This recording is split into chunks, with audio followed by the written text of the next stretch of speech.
Kirkland, what does that mean? It means that in one of our natures, we approach as God. And in the other nature that we possess, we live for the world alone. Now, how can we determine which one of the natures are we operating in on any given day, any given time, or any given moment? Signs of the both, I remind you, can be found in us. In our material nature, the aspects of it is that we expresses untruth. In other words, lie. We are cruel and demonstrate cruelty to our brothers and sisters. And there is injustice. Yes, those are the outward signs of someone who is operating in that lower nature, the material nature. But the attributes of our divine nature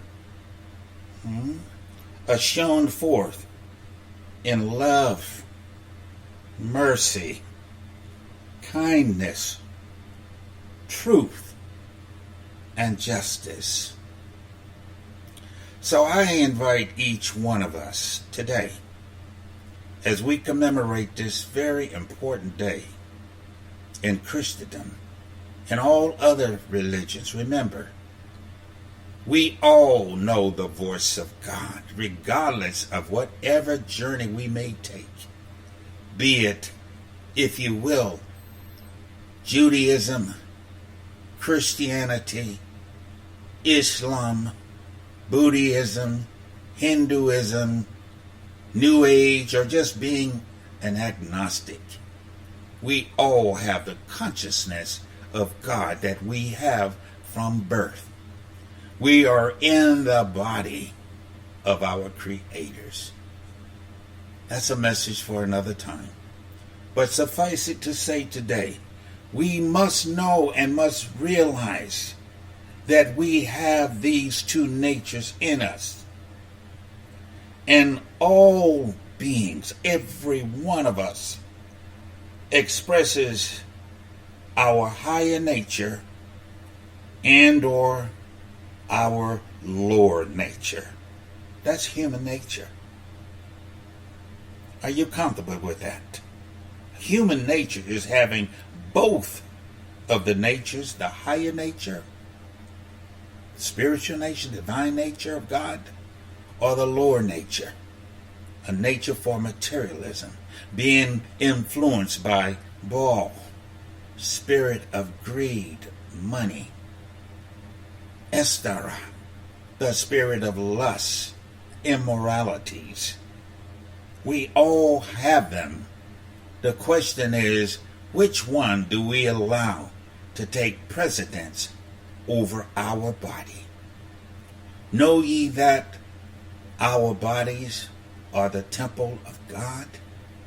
Can we put these lower natures, material natures, under subjection?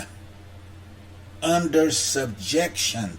Make them submit to the spirit of our higher nature. Are we able to do it? Yes, we are. Can we do it alone? No, we can't. Do we have a helper here? Yes, we do. Do we call upon the helper, the Spirit of truth? In many cases, no, we don't. So what do we do instead? We give up our good habits, our spiritual habits, yes, and then we embrace the bad habits that each one of us have, and we allow the lower nature to have dominance over us. We give way. We're born to the material nature that is in each and every one of us. But my brothers and my sisters, I stopped by to tell you today that if you will look to the hills from whence cometh all of your help cometh from the Lord, who made the heavens and the earth. Baal did not make the heavens and the earth. Esther did not make the heavens and the earth. Your presidents did not make the heavens and the earth. Your representatives in government did not make the heavens and the earth. They have no control over everything that happens, or anything, I should say, that happens in the earth, because that is assigned and reserved for the Creator of all things, the Alpha and the Omega, the great I am. That I am giving an expression that we are on a progressive state of mind, a progressive state of spirit. We continue in the process of moving beyond death into life, moving beyond death into life. As the Messiah was raised from the darkness of Hades and brought back into the light of the Most High, and now residing in that glorious place where rooms have been reserved for each and every one of us, we can cash in our reservations if we do not be conformed to this world anymore.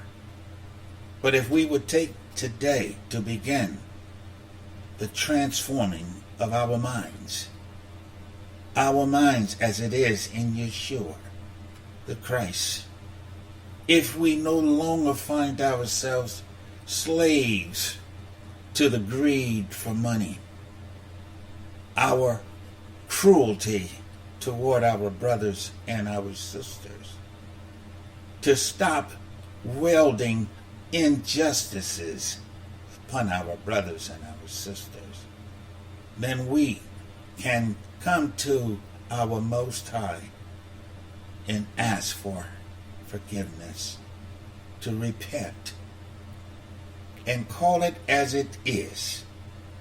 Jehovah Rapha is the one that will heal us from this dreaded plague.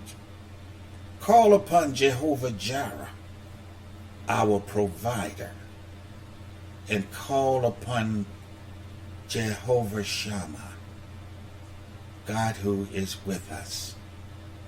We can do this. We can do this. And in doing so, we can find our way back to the Most High. But if on the contrary, we reject things of God and allow our evil passions to conquer us, then we are no better than a mere animal who has no hope. I don't know about you, saints, but I don't want to be one with no hope, because to have no hope is to have no faith. Faith is the substance of those things hoped for, the evidence of it, even though it's not seen. I want my hope. I want my faith. Do you? That's a question. Do you want to hold on to your faith? Do you want to hold on?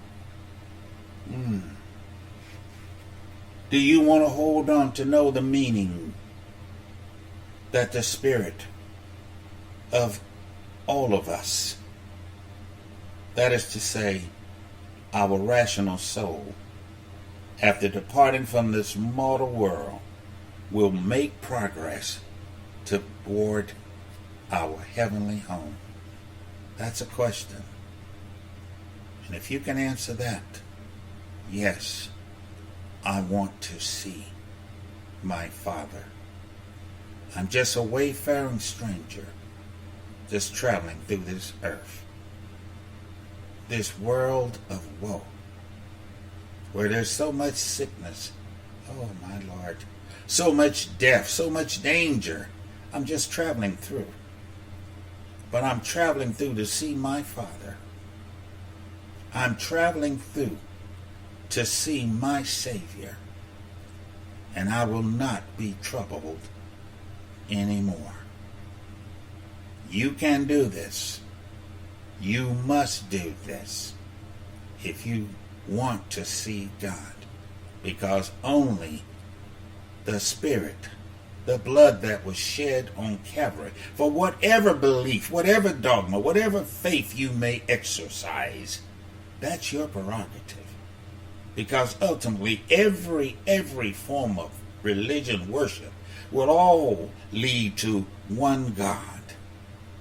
And if you believe in that one God, creator of all things, Ave Huve, if you believe, then your heart can be made white as snow with the crimson blood of God that was shed on Calvary for our sins. If you believe. If you believe. Now listen to this last song by, again, the Brooklyn Tabernacle Choir. We give them all the credit for the music that you're hearing. There is no charge. And we take no credit for performing these songs.